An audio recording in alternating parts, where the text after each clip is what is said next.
All right. Now this brings us to our number one movie, and I'm not gonna mess with anybody on this. I'm not gonna make this a quiz or anything because I do want to talk about the number one movie out there, which is, as everyone knows, is Deadpool. Now, I'm gonna spend some time talking about this right here because this movie right here grossed $135.1 million in its first week. This is somebody that most people ain't even heard about. Mm-hmm. But 20th Century Fox did such excellent marketing with this. And then all the fans out there who finally felt like you're listening. Yeah. You finally got it. You're finally doing something right. And that number right there for unheard of outside of the fans, unheard of superhero, that is incredible. People were expecting at the highest $90 million.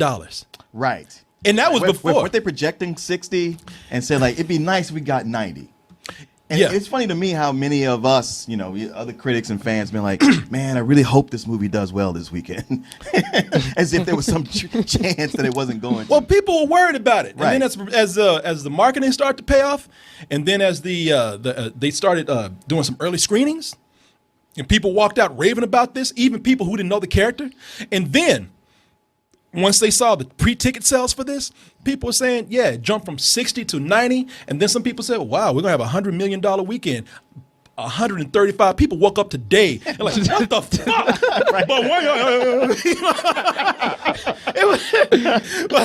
But this is incredible, people. Now, to tell you some records right here. So this broke some records this weekend, obviously. It's the highest grossing rated R movie of all time. Just beat The Matrix Reloaded. Matrix Reloaded had, I believe, $91.7 million when it came out. That was considered, if I read correctly, correct me if I am wrong, that was the highest grossing rated R movie ever. I thought it was a Hangover 2. It might be. I was reading today, and I heard that it was as a debut. Mm-hmm. And there's another one out here for a comic book movie. It beat 300. I think that was the highest grossing comic book movie to date. To date right now. Okay. That's what I was reading. And that was at $70.8 million. Damn, Gerard Butler mad about that shit. What? What the fuck? For February, a lot of people are happy about this. A lot of people just cheering this on alone right here. It beat 50 Shades of Grey as the highest grossing February debut. Apparently America likes psychopaths more than like perverts. Thank God. But it's so big now that everybody's already trying to get casted in the movie. People want that money. Stephen Lane out there tweeting, hey, put me in this shit, man. Like they had this character called Cable, and they're saying he's perfect casting. He didn't waste no time tweeting this shit. Hey, look at that muscle. Hey, everybody want that money. He is perfect casting for Cable. Oh my God. Look at him, man. I saw this dude. That dude is like just what we were talking about. Uh-huh. Talking about that old shit. Yeah. Tell that motherfucker he's old. Exactly. He'll rip your dick off and hold it up just like that. It's like you just rip one off. Yeah, and you go. You need this? You ain't using this shit anyway. Get the fuck out of here. That guy would be perfect. I saw him. I told this story not too long ago, and I'm not going to tell it like in detail, but I was at Comic-Con. I was on the panel for Avatar. Uh-huh. And everybody was asking these questions about Avatar. And I saw Stephen Lane back there looking like that. And I raised my hand and said, yes, sir, you? And I said, yeah, questions for Stephen Lane. What the fuck, man? I said, no offense, sir, but how old are you and what do you do to be like that? To be so jacked. To be so jacked. I was like to stay in such great shape. And he was so happy to have that question. He was like, yeah, because nobody was talking to him. Like we walked in the room, they thought he was security. And he was like, just eat well and exercise every day. I think I could ask him for a date if I wanted to. And then he'd be like that, having ripped your dick off. Yeah. I'll be keeping this. No, man, the shit got so crazy.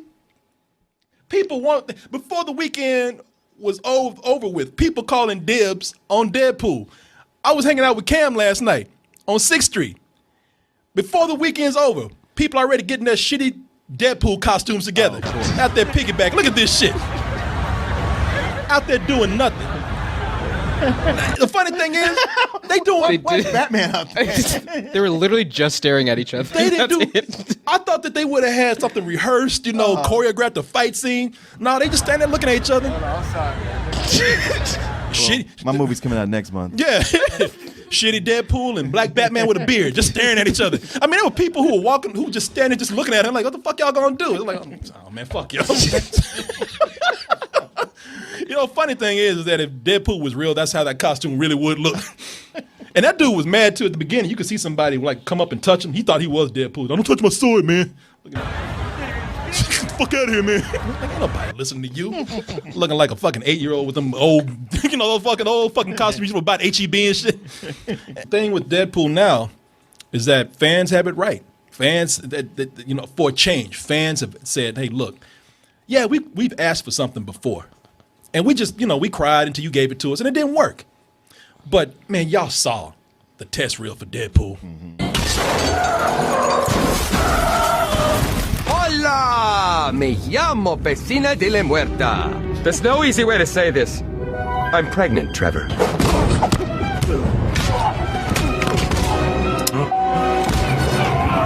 Damn. That's when I said, y'all got to make that shit. They said, look, 20th Century Fox, come on. I mean, this is proof of concept. This shit works right here. And and I have something else here I want to show you, because for a character that nobody really knew about, let me see if I can find this right here. For a character that nobody knew about, this is amazing. A rated R character that no one knew shit about. They're looking at all the other debuts of better known superheroes, PG-13 superheroes, and none of them open as strong as Deadpool did. Now, these are all the characters on their movie debuts. Batman Begins, Iron Man, all of them below $134 million. And now looking at Deadpool like, who the fuck is this guy? How'd you do that? It's something where, the reason why I'm talking about this, besides just this, being an incredible feature debut and having an incredible opening weekend, is we really haven't seen anything like this before. Not like this. But we had a superhero come up that was not known at all. True. And make so much money. So often in the past they failed, but through all those other movies that didn't make as much money, each one was proving the overall concept that we can make superheroes work to where you'll believe them and you'll enjoy the story and you'll be behind what's happening with them. Yeah. And that's what all led up to this point, to where it's like, okay, the formula's been proven. Now what more can you do with it? And with this, it's it has me worried, because as much as everybody's celebrating right now, as much as we are out there talking about how great this is, how it's shaking up, because this did come at a time when the superhero genre, although doing well, needed to be shaken up a little bit. Needed to be turned around. Creatively, it was getting a little stale. And y'all have to realize that Deadpool came in at a time where, because everybody's beginning to think like, see, rated R, blood, titties. That's what did it. I as much as I love blood and titties, as much as I love blood on titties, I don't want to Together. I'll have them together. Dip a titty in some blood, But it's not that, people. It's not that. This came at a time when and it shook up everything because it's creative, man. Yeah. It's smart. Yeah. I mean, you could actually take out the blood and titties and it'd still be just as enjoyable of a movie. Yeah. And that's the thing a lot of people have to realize here. Everybody's applauding this for being a rated R movie that succeeded, and it's not that. I mean, it is a truly smart film. And I said this in the review. It is a truly great satire on many, many levels. Now, what I'm afraid of is that I'm scared that people are going to take for granted that it's that R rating that did it. Oh. If we make it R, we got a success on our hand now. Everybody going to try to be hard. That's always the danger when you get somebody who comes in and goes like, well, I think the way to make this character successful is to make him really dark. Yeah. And you're like, no. But now, I'm afraid everybody's going to try to have something that they're going to do to make it a rated R property. Wonder Woman going to have a costume malfunction. Titty going to pop out, Like the Super Bowl. They're asking right now, is it too late for a nipple to slip out? I mean, we could CG it or whatever. The Hulk, finally when he turns, his dick's going to pop out them pants right there. Which would make sense, actually. That's one of the things I question, man. I like when the Hulk turns and the only thing that happens is they tear up and that button unbuttons at the top and shit. Come on, y'all. That's bullshit. However, you sitting on a gold mine with Wolverine. Yeah, well, yeah. Wolverine can hang out with those PG-13 kids over at the X-Men mansion, but Wolverine is not saying, can I cut a bitch? Can I really not, Because with the second Wolverine movie, the Wolverine, they kept getting so close to it. Yeah. They were just like inching so close, and it's almost like somebody went like, no, pull it back some. Every time they do something with Wolverine, they have it to where you might see some blood, but that shit evaporates as it goes. Yeah. It's like, finally, Wolverine can probably, do some real shit instead of always doing this PG-13 fighting. The only time you see him stab somebody is when somebody can actually be healed or they have some power. Wolverine is just like, nah, man, let me cut a motherfucker. Can I, I don't want to do nothing crazy, but can I gut somebody? Right. Have their intestines fall out? I'm not asking for too much. And if you do it right, you can have a Wolverine rated R movie. Not all of them don't even have to be. Maybe one is, maybe one doesn't. But and then you can go back to hanging out with the kids too. Yeah, but like what Martin's saying, like you can have like those R-rated properties or the superheroes that like should go R-rated, but they pull them back so much that you get the Wolverine, and it gets to be just they just contain it too much. When you say contain too much, what do you mean? Like without too much violence, or not staying true enough to the character where it doesn't you're trying to reflect to like the general audience. You're trying to get families in there, and you're not like being true to the character. What you're doing with Deadpool right now, but you can do the opposite though. Is what I'm saying. You can have both. You can kind take of a character and push them so far, trying to make them a hard R. Yeah. That you're losing sight of the character. That's the point that everybody has to remember. Hollywood ain't gonna fucking listen anyway. You gonna fuck up all these characters at some point. But hey, man, I did find somebody who's not celebrating this big Deadpool win. Who was that? It's your girl Grace Randolph. Oh, she was calling for that PG-13. And then post that when people been like, man, Deadpool brought it. DC, they got to come strong with it. And she wrote something. It was almost caps. Would you Marvel fans stop shitting on DC? Just give them a chance. Nah, they gonna fuck that up too. Yeah. Just because a Marvel movie is good doesn't mean the DC movie is gonna be shit. Stop it. Leave DC alone. Beyond the trailer reviewer, Christina also officially received something yesterday pertaining to Deadpool, and that was a list from her 8-year-old son Matthew of reasons as to why she has to take him to see this movie. The feels. Fuck Matthew. Exactly. Fuck Matthew. Exactly. That's the only thing you can think. Listen to that. Shit, Matthew don't need to see Deadpool even in PG-13. Look at that boy down there. Yeah, we gotta stop the world from Matthew. Yeah, but with what they're doing, as you can see right here, some things need to be rated R, some things need to be PG-13, and some things, could be a hybrid of a lot of things. But whatever you do out there, just make the character true to it. That's all. Just keep in mind, that's what I'm afraid that they're going to do. They're not going to keep the character in mind. They're just going to think about, we need the money. How can we manufacture this character to fit that mold right there? Which, I hope doesn't happen. But we'll see. We'll see. And when I look at what's happening right here, I got nervous about it because I saw this morning, yo boy, Todd McFarlane, already. What's he done? Man, is it a coincidence that right on Sunday, when it's reported that Deadpool made $135 million, Todd McFarlane gets on and says, hey, look, I got a rated R superhero too. I just finished the script. I got something. Look, this is today. Look at that. February 14th, Valentine's Day. Exclusive. Todd McFarlane is finished with his Spawn. Man, you start writing that shit on Friday. You ain't fooling up with that. Now, to his credit, 1997, he had a rated R superhero with Spawn. He had the Spawn movie. Who was in that? Play Spawn? Michael J. White. Michael J. White. From man to Spawn. Peekaboo. I see you. It was also a piece of shit too. That is so trauma film looking. I'm gonna tell y'all something. Back in the day, Martin and I just got pissy about this movie. You remember this shit? I do. Martin liked the movie, but I ain't even trying to bring it up saying because Martin liked the movie.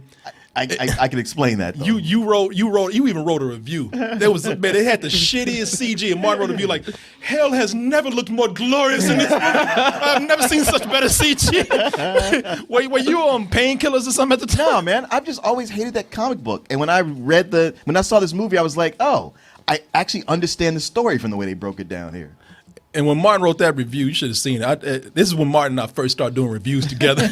And I read his review, and I don't even know why I called. I'm the one that started it, because I don't know. I called you up. You remember this? And I was like, yeah, I read your review. And you're like, yeah. And I was like, well, I disagree with that. You're like, and you were like, okay. and then I was just like, well, I want to let you know I read a review where they said it was awful. You're like, well, I read a review where they said it was good. I didn't know what else to say. I was like, well, you have a good day. I was so mad that you didn't agree with me. I don't know what's going on. It makes you feel any better. I saw it on cable again a year later, and I was like, ooh. I know. Hey, man, even if it takes 30 years, at least you come around to my point. So anyway, people, it's great time to celebrate for Deadpool. I'm very happy for the movie. Congratulations to everybody, especially Ryan Reynolds. Mm-hmm. But let's see where this goes. The only thing I ask Deadpool, just don't fuck it up for everybody else. That's all. So we'll see. But they've already greenlit a second one. Oh, I know. So let's see what they can do, again. Yeah, I'm looking forward to it. I want Deadpool to be so popular because you got all these kids out there in the Make-A-Wish Foundation. They all ask to be Batman, and they all ask to be Iron Man and shit. I'm waiting for that one kid who wants to be Deadpool. I want to kill somebody and fuck some hoes. Well, he is dying. I don't know. Guys, let's go ahead and watch this Deadpool movie so we can do research on what this kid wants. Yeah. Oh, my God. Research, take me to a goddamn brother and give me a sword. That would be easy. Dress him up like Deadpool and just take him to a strip club, a couple hours. Yeah. All right, you got your wish. You can die now. Yeah, take him to a strip club with a plastic katana and just let him go through there whipping people. let a hooker give him a small hand job, That's You get stabbed by a stripper. It's like, it's okay, it's going to heal. It's supposed to heal, right? I wonder if that kid has ever asked that. So, kid, what is your dying wish? I want to fuck. I mean, come on. I'm sure you could get somebody. I'm dying here. Come on. We can't do that. Talk to me after. Let's see what we got here. I love the way these cities go all out to get these kids to reenact these things. I know. Somebody's stuck in traffic. Man, fuck this kid, man. Got somewhere to go. Give a fuck what he got. Shit, I got a job. I got to get to it now.